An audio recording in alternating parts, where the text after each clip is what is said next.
এদিন বাংলা কবিতা আর্কাইভের তরফ থেকে কলকাতা অন্ধ বিদ্যালয়ের প্রেক্ষাগৃহে বাক উৎসব 2025-এর আয়োজন করা হয়, যেখানে কবিকণ্ঠে কবিতা পাঠ, কবি সম্বর্ধনা, শ্রুতিনাট্য ও সঙ্গীত অনুষ্ঠানের আয়োজন করা হয়। একই সঙ্গে এদিন বাক সাহিত্য পত্রেরও প্রচ্ছদ উন্মোচন করা হয়। বাংলার দূর দূরান্ত থেকে কবি সাহিত্যিক তথা সাহিত্যপ্রেমী মানুষেরাও এই অনুষ্ঠানে যোগদান করেন। নমস্কার। বাক উৎসবের সকল সদস্যদের সুরত্নীর পক্ষ থেকে অনেক শুভেচ্ছা এবং ধন্যবাদ জানিয়ে আমরা উদ্বোধন সঙ্গীত শুরু করছি। বাক্য যেখানে থেমে যায়, গান সেখানে গাওয়া হবে। আমাদের গানের সঙ্গীতে রয়েছে অজয় রায়, চৈতালি ভৌমিক, সঙ্গীতা চক্রবর্তী, শিবানী মৈত্র, রীতা দাস, সুস্মিতা ঘোষ, অনুরাধা রায়, শিখা সেনগুপ্ত, রীতা রায় ও রীতা রায়। পরিচালনায় সুস্মিতা ঘোষ, পরিবেশনায় সুরধু।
আমি অনুরোধ করব, এখন যে অতিথি সৎকারের যে ব্যবস্থা রয়েছে, অতিথিদের সম্বর্ধিত করার যে ব্যবস্থা, বাংলা কবিতাকে দীর্ঘদিন ধরে চলছে। আমাদের পাড়াতে একটা ছোট্ট ঘরের ঋত্বিক দ্বারা প্রোগ্রামটা করে। ঋত্বিক তাদের সঙ্গে দীর্ঘদিনের আলাপ। ঋত্বিক আমাকে বলেছে টাকার জন্য, উনি খুব সংস্কৃত মনস্ক লোক, আমাদের সঙ্গে কথাবার্তা বলেন। উনি আমাকে আসতে বলেছিলেন, আমি বলেছিলাম ঋত্বিকদা আপনারা সংস্কৃত সম্পূর্ণ যে কোনো কাজ আমাকে করবেন, আমি আপনাদের সঙ্গে আছি। মঞ্চে যারা বসে আছে আপনাদের সবাই সংস্কৃত সম্বন্ধে সমস্ত রকম কথাবার্তা বলবে। আমি শুধু বলি, এই ঋত্বিকদা যে অর্গানাইজেশন দীর্ঘজীবী হোক, ঋত্বিকদা যা কাজ করছে আগামী দিন আরো বড় আকারে হোক। আমার দিক থেকে ঋত্বিকদাকে যতটা সহযোগিতা নিশ্চয়ই করবো। আপনাদের সবাইকে আমার অন্তরের অন্তঃস্থল জানাচ্ছি। ধন্যবাদ। আমার নাম উচ্চারণ হতে আমি ধন্য হলাম। আপনারা আজকের এই সভায়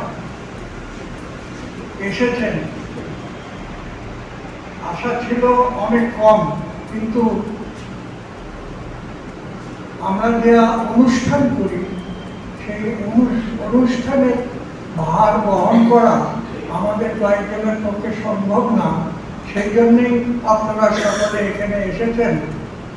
আমরা খুশি হয়েছি এবং আমাদের অনুষ্ঠান মাঝে মধ্যেই হবে, আপনাদের জ্ঞাত করানো হবে। আপনারা আরো বেশি বেশি করে আসুন, এই কথাটা আপনাদের বললাম। আমাদের এই যে কবিতা আর্কাইভ, আমরা শ্রদ্ধেয় দুলাল ভট্টাচার্যের পদান্নতায় একটা ঘর পেয়েছি ছোট, সেইখানেই আমাদের কবিতা আর্কাইভের জন্ম এবং তারপর থেকে সেখানে কবিতা চর্চা এবং সাহিত্য চর্চা, আলোচনা, বই উদ্বোধন এই সমস্ত করে আসছে। কিন্তু উৎসব করার মতো ক্ষমতা আমাদের ছিল না, কারণ আমাদের ঘাড়ে অনেক অর্থের চাপ ছিল। মঞ্চে উপস্থিত মণ্ডলী এবং বলবো, আসলে আমি কিন্তু এখানে কারণ আমি কবি নই, কিন্তু কবিতা ভালোবাসি। কবিতা ভালোবাসে না যে মানুষ, সে মানুষ করতে পারে, আরো অনেক কিছু করতে পারে। মানুষ শব্দটাই রাজনৈতিক পরিচিত নয়। তো বাংলা কবিতা আর্কাইভের সম্বন্ধে সত্যি আমি জানতাম না, কিন্তু আমি আমার বন্ধুর ঋত্বিক ঠাকুরকে চিন্তা 50 বছরের বন্ধুত্ব আমাদের। ঋত্বিক কিন্তু সত্যিই কবি। আমাদের মানে এই তো সকলেই কবি নয়, কেউ কেউ কবি নাকি কেউ কেউ কবি নয়, সকলেই কবি। সবাই জানে তুমি বিখ্যাত ব্যক্তি বলছি, কিন্তু এই ব্যাপারটার মীমাংসা বলে আজ পর্যন্ত হয়নি। শুধু আমি জানি যে আমি কবি নই, কিন্তু ওই আমাদের কবিতা ভালোবাসি। ফলে এরকম একটি অনুষ্ঠানের কথা শুনলে জানলে, এবং বিশেষ করে ঋত্বিকের আহ্বানে সেখানে না এসে এবং তার সাফল্য কামনা না করে পারি না। এটা আরো বেশি করে আজকের মতো দিনে করি বা করবো, তার কারণটা কিন্তু হচ্ছে যে আমরা যতই একদিক থেকে দেখি যে বইমেলায় ভিড় পাচ্ছে, তেমনি আমার আরেক দিকে দেখতে পাই যে আজকাল ছেলেপুলে আজকাল অল্প বয়সী নিশ্চয়ই এটা বিরাট তার বাইরেও আছে। এবারে কথা পরিবেশনের জন্য আমি অনুরোধ জানাবো অনেক আদরের মানুষ, শ্রদ্ধার মানুষ, ভালোবাসার মানুষ, কথা সাহিত্যিক তপন বন্দ্যোপাধ্যায়। আমরা এই পুরো নামটা প্রায়শই বলি না, আমরা তপনদা বলি। তপন বন্দ্যোপাধ্যায়কে দু একটা কথা। যারা মঞ্চে আছেন এবং মঞ্চে যে বাইরে আছেন, সবাইকে আমার আন্তরিক শুভেচ্ছা। এটা বাংলা কবিতা আর্কাইভের অনুষ্ঠান। 5 বছর পরে সেই বাৎসরিক উৎসব হবে।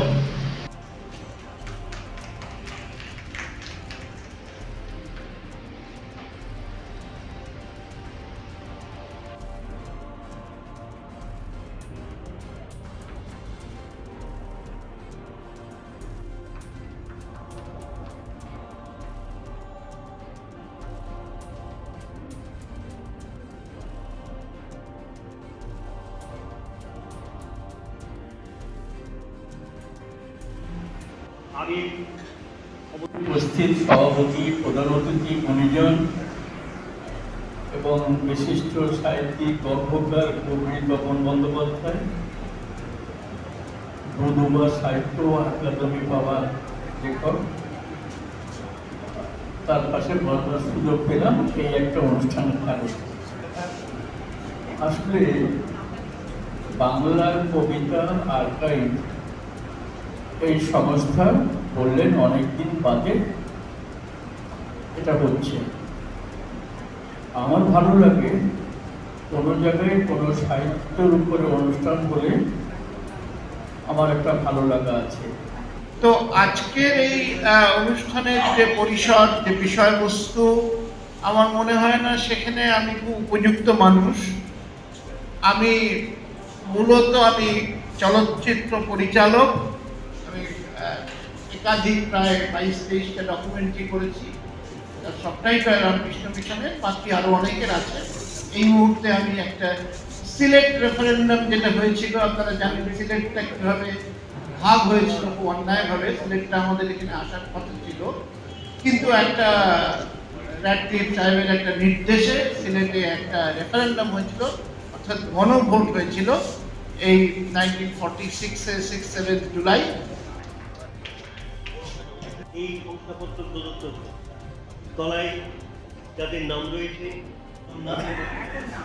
একটি কবিতা পাঠ করছি। যে কবিতাটি পাঠিয়েছিলাম তাদের কাছে নেই, আমি অন্য একটি কবিতা এখানে পাঠ করছি। কবিতার নাম মাধব বৈরাগীর গ্রাম।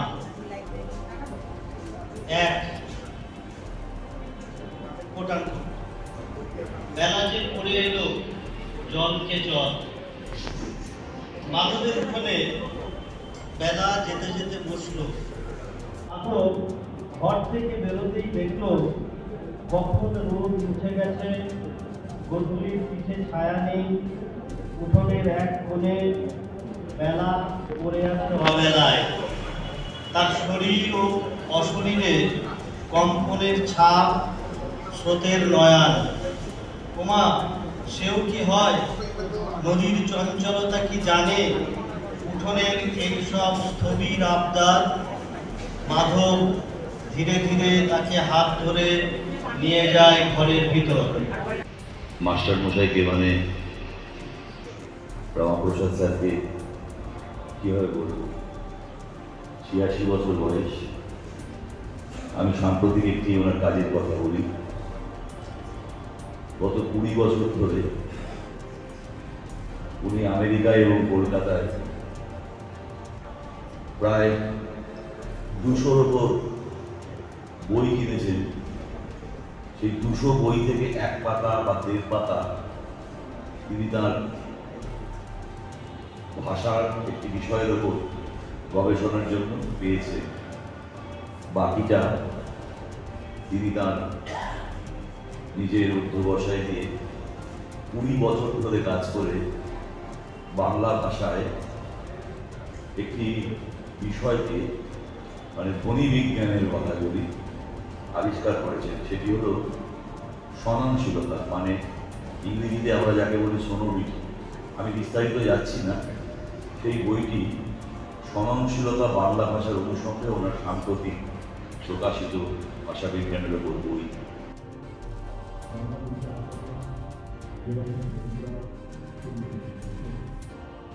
আমরা নিবেদন দিলাম স্যারের হাতে 2025।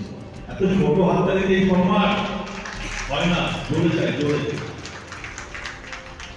সংখ্যাপত্র তুলে দিচ্ছেন কপল বন্দ্যোপাধ্যায় মহাশয়, তুলে দিচ্ছি আজকে ওনার পৌরপরিষদ উপস্থিতি, মঞ্চে উপবিষ্ট মুখ্যমন্ত্রী, আমার চোখের সামনে আলো ভরা প্রতিটি মুখ, প্রতিটি চক্ষুমণ্ডলী, কথা বেশি বলার নেই। এই মুহূর্তে যে সম্বর্ধনা অর্পণ করা হলো, ভেতরে ভেতরে কটার মতো দিচ্ছিল একটি কথা, আমি কি তার যোগ্য? এরা তাদের অপরিমেয় ভালোবাসায় আমাকে চিন্তিত করেছে। এটার মূল্য আমার কাছে অনেক বেশি।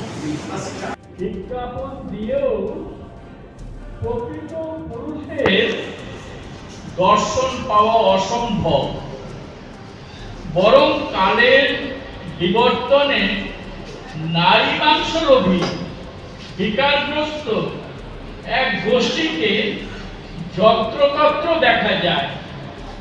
প্রাথমিক দর্শনে বা আচরণে এদের একটা মানুষ বলে মনে হয়। বাঘ কিছুদিন প্রকাশ পায়নি, কিন্তু এবার যেভাবে প্রকাশ পেল সেটা উৎসবেরই সূচনা করছে এবং সবাই সম্মিলিতভাবে বাংলা কবিতা আর্কাইভের যে সদস্যরা তারা এগিয়ে এসে এই পত্রিকা বের করেন, তাই না? থিয়েটারকে ঘিরে যে সাংস্কৃতিক অনুষ্ঠান আজকে সেটা স্মরণে মনে রাখা।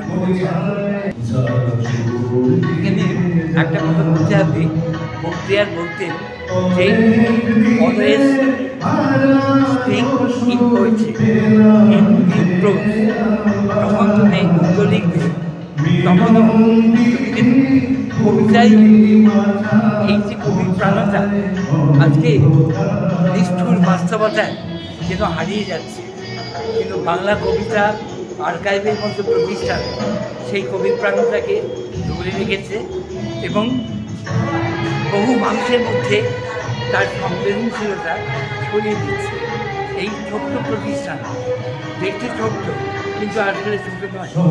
বিভিন্ন মানুষের মধ্যে এই যে যে কবি প্রাণ জাগিয়ে তোলা, এটা আমরা ভবিষ্যৎ বোধের সঙ্গে এই কবি প্রাণটাকে আমরা এক করে দেখতে চাই।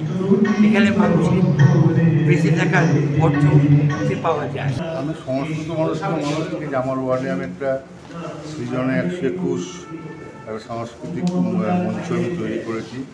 সেই মঞ্চতে আমার ওয়ার্ডের সমস্ত যারা সংস্কৃত লোকদের নিয়ে প্রোগ্রাম করি। আমি এই সংস্কৃত মানুষ লোকগুলো আমার খুব পছন্দ হয়। আর ঋত্বিকদা আমার অনেক দিনের পুরনো। ঋত্বিকদা আমার ওয়ার্ডে একটা ছোট্ট ঘর নিয়েই উইদারগার্ডের একটা অর্গানাইজেশন খুলেছে।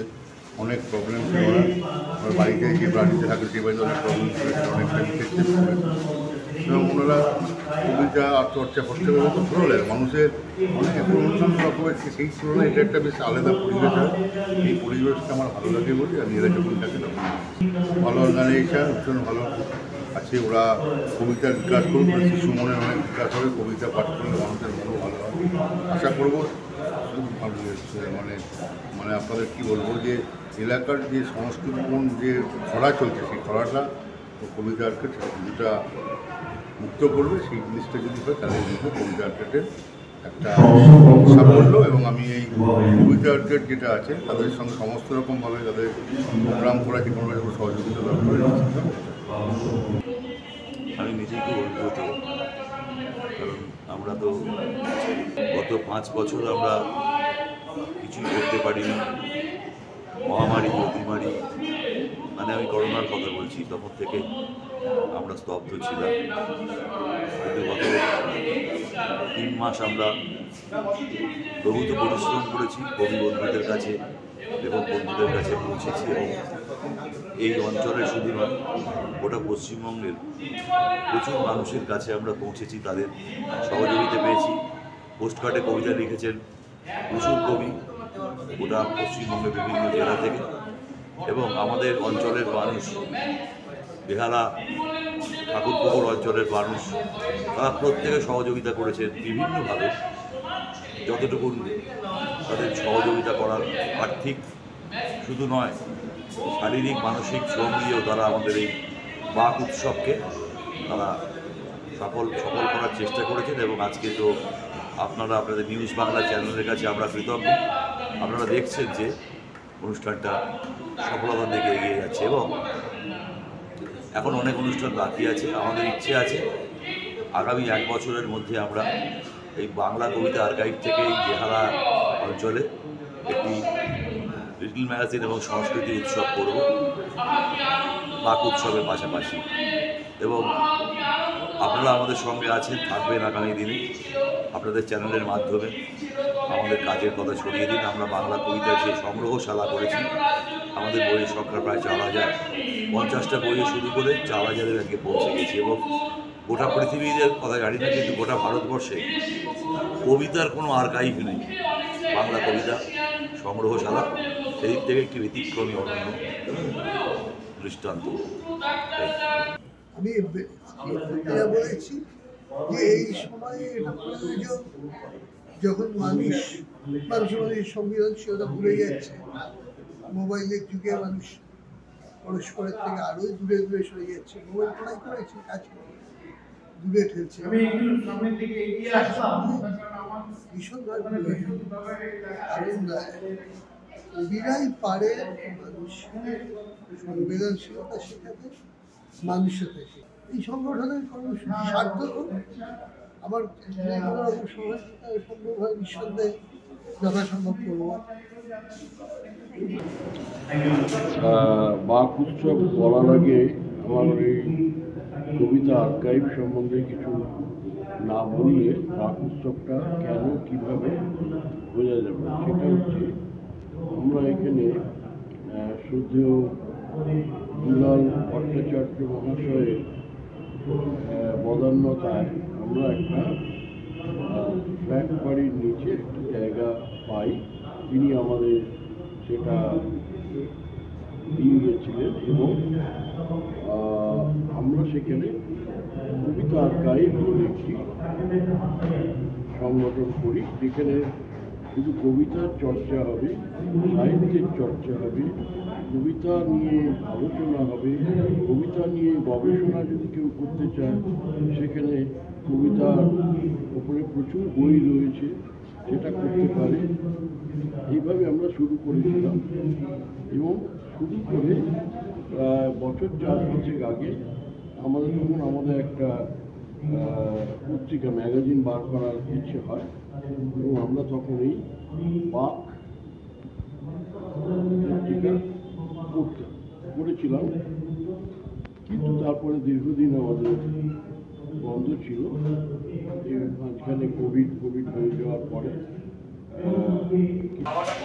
আজকে যে বাংলা কবিতা আর্কাইভের বাক উৎসব, এটা একটা বিশিষ্ট, তার একটা চরিত্র আছে, মানে ইউনিক ইন নেচার বলা যায়। কারণ কবিতা নিয়ে সামগ্রিকভাবে কাজ তো খুব একটা হয় না, ব্যক্তিগত লেভেলে যে যার কবিতা লেখেন, প্রকাশ করেন, উৎসবে গান ইত্যাদি ইত্যাদি হয়। কিন্তু এখানে যে একটা সার্বজনীন কবিতা উৎসব, এটা অত্যন্ত আনন্দের এবং মানে ভেরি এনকারেজিং ফ্যাক্ট। কারণ এইটাই যে আজকে যে কবিতা যে একটা ভ্যাকসিন নিয়েছে, সেটার থেকে বেরিয়ে এসে ইলেকট্রনিক মিডিয়ার যে অত্যাচার, যে আগ্রাসন, তা থেকে বেরিয়ে এসে আমাদেরকে নতুন করে ভাবতে শেখাবে, নতুন করে সৃজনশীল করে তুলবে, এটাই আমার বিশ্বাস। খুব ভালো লেগেছে। আমার বন্ধু ঋত্বিক ঠাকুর, ঋত্বিক ঠাকুর এবং দেবাশিস মজুমদার, এদের উদ্যোগ আমি আগেও দেখেছি, অসম্ভব ভালো লাগে এদের ডেডিকেশন। তো এদেরকেও এদের আমি সুস্বাস্থ্য কামনা করি এবং এই আয়োজন আরও গলে গলে বৃদ্ধি হোক, এই আমার কামনা। মানে বেহালায় আমি তো বহু বছর, এবং আমাদের বেহালার বইমেলা একসময় বিশাল আকারে হতো। তো যারা রয়েছেন এবং এই বাংলা কবিতা আর্কাইভ, এটা অনেক দিন ধরে, এবং অনুষ্ঠান গত 2-3 বছর ধরে এরকম একটা বাৎসরিক অনুষ্ঠান হয়। এবারে একটু অন্যরকম, এই যে কবিতার ব্যাপারটা, পোস্ট কার্ডে কবিতা লেখার জন্য আমি নিজেই ফেসবুকে দিয়েছি এবং তার উত্তরে এরকম কবিতা পাওয়া গেছে, তার জন্য পুরস্কৃত করা হচ্ছে। আজকে এই বেহালার বাক উৎসবে আমার ভালো লাগছে, এবং সবচেয়ে আরও ভালো লাগলো যে এরা পোস্টকার্ডকে আমরা মিলে চিন্তা ভাবনা করেছি। যে ধারণা আজকের প্রজন্মের কাছে একদমই অজানা, এই শব্দটাই অনেকে জানেন না, তাদের কাছে এই পোস্টকার্ডকে ফিরিয়ে এনেছে। এটা আমার কাছে একজন কবি হিসাবে আমার কাছে ভীষণ আনন্দের এবং সৌভাগ্যের এই অনুষ্ঠানে উপস্থিত থাকতে পেরে আমি খুব নিজেকে গর্বিত বোধ করছি। যদিও আমি বেহালাবাসী, কিন্তু আমি বর্তমানে সল্টলেকে থাকি, কবিতা লিখি। আমি একজন পিএইচডি ছিলাম, বর্তমানে আমি কবিতা করেই লিখছি এবং কবিতা নিয়ে বেঁচে আছি। আসলে বাংলা কবিতা আর্কাইভ না কোনো সেরকম একটা অফিসিয়াল সংগঠন না, এটা একটা আবেগ। এই আবেগ আমার তো বেশ বয়স হয়েছে, এই বয়সের কথা ভুলিয়ে দেয়, বেশি আর পৃথিবী বাঁচবো না ভুলিয়ে দেয়। এইভাবে আমরা আনন্দের সহকারে এই বাংলা কবিতা আর্কাইভটা করি। এই গত করোনার সময় আর্কাইভ তো প্রায় চলে যাচ্ছিল, 5 বছর 4 বছর আমরা প্রায় কিছু করতে পারিনি। ওই ঘরে যেতেই পারতাম না, আমাদের একটা ঘর আছে, সেই ঘরে যেতে পারতাম না, ইলেকট্রিক সাপ্লাই লাইন কেটে দিয়ে চলে গেল। তো যাই হোক, সেই সমস্ত বাধা বিঘ্ন কাটিয়ে আমাদের বেশ কিছু নতুন সদস্য আর কি, তারা সব দিক দিয়ে করে বাঁচিয়ে তুললেন। এখন আর্কাইভ পুরো ইন ফুল ক্রাইম এবং আমরা কাজ করে যাচ্ছি। এই বাক উৎসব যে সফল হয়েছে, এটাও কিন্তু কোনো একক কৃতিত্ব নয়, এটা একটা সমষ্টিগত ব্যাপার। তো আমাদের ম্যাগাজিনটা দেখেছেন নিশ্চয়ই, এই ধরনের ম্যাগাজিন বাংলা কবিতা আর্কাইভই খালি বের করতে পারে। বাংলা কবিতা আর্কাইভের বাক উৎসব, মানে বয়কার মানে বাংলা, ক মানে কবিতা, আর অ দিয়ে আর্কাইভ, মানে বাংলা কবিতা আর্কাইভের বাক উৎসব 2025। এটা প্যান্ডেমিকে বন্ধ ছিল, আমরা অনেকদিন পর আবার সেই উৎসবে ফিরতে পেরেছি। এখানে যে বাক উৎসবে যে বাক পত্রিকা আজকে বেরিয়েছে, তাতে বিভিন্ন প্রথিতযশা এবং নাম করা লেখক কবিরা তাদের লেখা দিয়েছেন, এবং এটা একটা উৎকৃষ্ট বাক পত্রিকা। আজকের এই বিশেষ দিনে আমরা গত 1000 বছরের কিছু কবিতা, নির্বাচিত কবিতা নিয়ে আমাদের কবিতা একটা মৃত্যু শুরু হবে আর কিছুক্ষণ পরে। এছাড়াও এককভাবে কবিদের লেখা কবিতা মঞ্চে করে পাঠ করবেন। এছাড়া রয়েছে বিভিন্ন অনুষ্ঠান, সঙ্গীত অনুষ্ঠান এবং সঙ্গীত নাটক এগুলো রয়েছে। এরকম একটা উৎসব করতে পেরে আমাদের ভালো লাগছে। আমি এবং সুরঙ্গ দত্ত আমরা দুজনেই যুগ্ম আহ্বায়ক। এটা ভীষণ মানে বড় চরম প্রাপ্তি বলা যেতে পারে।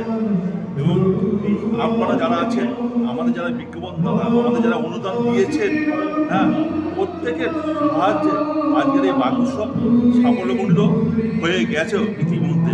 এইটুকুনি আমাদের প্রতিক্রিয়া, এটাই আমার প্রতিক্রিয়া। হ্যাঁ, কবিদের চাঁদের হাট বসেছে। আমার পূর্ববর্তী আহ্বায়ক যেটা বললেন যে আমরা উৎসবে ফিরতে পেরেছি, আসলে এই উৎসবে ফেরাটা আমাদের মননশীলতার উৎসবে ফেরা। অর্থাৎ আমাদের যে মূল্যবোধের অবক্ষয়, যে চেতনার অবক্ষয় ইত্যাদি হচ্ছে, সেইগুলোকে অবক্ষয়গুলোকে আটকাতে আমাদের যে নান্দনিক চেতনার উন্মেষ, সেই জন্য আমাদের সকল কবি বন্ধুদের, আমরা যারা বন্ধু এবং আমাদের যারা বয়োজ্যেষ্ঠ আছেন, যাকে আমরা সম্মানিত করলাম আজকে রমাপ্রসাদ দেব মহাশয় অধ্যাপক, আমরা আপ্লুত। এবং এই ডাকে সাড়া দিয়ে বিভিন্ন সামাজিক মাধ্যম, শুধুমাত্র যে আমরা শুধু ফোন করে জানিয়েছি বা আমরা তাদেরকে গিয়ে নিমন্ত্রণ পত্র পাঠিয়েছি সেটা নয়, এই চাঁদের হাট বসেছে কিন্তু তারা বিভিন্ন জায়গা থেকে জানতে পেরেছেন যে এখানে বাঘ উৎসব অনুষ্ঠিত হচ্ছে। তারা এসেছেন এই নান্দনিকতা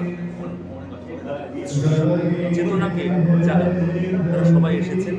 আমাদের সম্মানিত আমার শিক্ষক দেবাশিস মজুমদার মহাশয়, শ্রদ্ধেয় কবি ঋত্বিক ঠাকুর মহাশয়, এনারা যখন প্রথম বেহালার বুকে, বেহালা জনপদের বুকে প্রথম বইমেলা শুরু করেছিলেন এবং এই বইমেলাটা শুরু ইতিহাসটা বুঝিয়ে যেতে হবে, তখন থেকে এই যে অনেক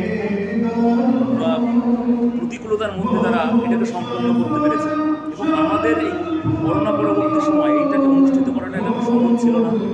সেই অসাধ্য কাজকে আমরা মানে সকলের সহযোগিতা, আমার পূর্ববর্তী আহ্বায়ক যে বক্তব্য রেখেছেন সেটাকে পুনরাবৃত্তি না করেই বলতে পারি, সকলকে আমাদের ধন্যবাদ এই নান্দনিক উৎসবের সময়কে সামনে করতে এবং মানুষের চিন্তা চেতনাকে প্রসারিত করার জন্য সকলে এই মাকের ডাকে সাড়া দিয়ে এসেছে। এবং আপনাদের মিডিয়া পার্টনার বলবো না, আপনাদের সঙ্গী, আমাদের এই সঙ্গী হচ্ছেন আপনারাও। আমাদের এই নিউজ বাংলা, আমাদের এই বাঘ উৎসবকে অর্থাৎ নান্দনিকতাকে এগিয়ে নিয়ে যাওয়ার যে সঙ্গী হিসাবে আপনারা এসেছেন, আপনাদেরকেও আমাদের প্রাণ ঢালা শুভেচ্ছা এবং অভিনন্দন। এই বলে আমি বেহালা জনপদের এবং আমাদের এই কবিতার যারা আছেন তাদের সকলকে আমাদের আন্তরিক অভিনন্দন জানিয়ে